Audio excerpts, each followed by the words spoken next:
S'il serait sorti de l'extérieur avec un crochet tout simple, il aurait gagné cet espace derrière. Je veux mettre la parenthèse sur quelque chose. Le dribble le plus efficace, ce n'est pas celui qui est le plus spectaculaire. C'est celui qui est le plus simple à s'adapter aux circonstances qu'on trouve. Là, on va me dire, comme il est en plein élan, comment peut-il réfléchir?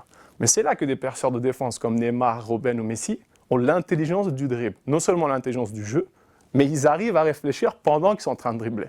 Donc ils n'anticipent pas seulement la motion du jeu, mais la motion des arrivées des adversaires.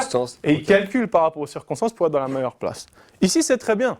Son kiff va marcher finalement, parce que le ballon va tomber dans ce dribble, mais ce dribble, finalement, il va être encore une fois latéral, et à la fin, quand il va ressortir de son dribble, ce qui est très intéressant, c'est que ce joueur qui a été éliminé il y a quelques secondes, il va reformer sa ligne.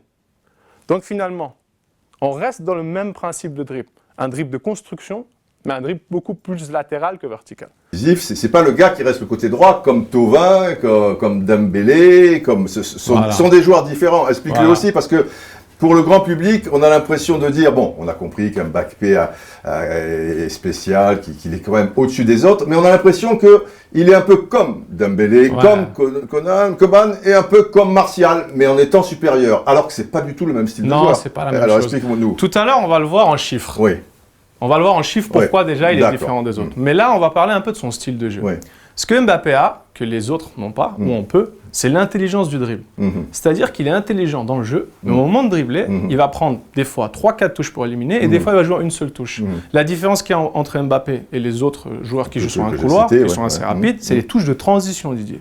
Ça veut dire qu'il y a la transition de l'équipe, c'est quand vous passez de l'attaque à la défense, mais la transition personnelle d'un joueur. C'est-à-dire qu'un joueur, des fois, il va être sur sa position favorite parce qu'il sera en face à face. Mais souvent, dans le football, il va être dos au but. Il va devoir négocier des touches dans le cœur du jeu. Tu disais que Thauvin avait des problèmes quand il se retrouve dans l'axe du jeu parce qu'il aime toujours se coller à la ligne. Et que Dembélé doit rentrer dans le cœur du jeu parce que Barcelone est en train de l'obliger en ce moment à rentrer.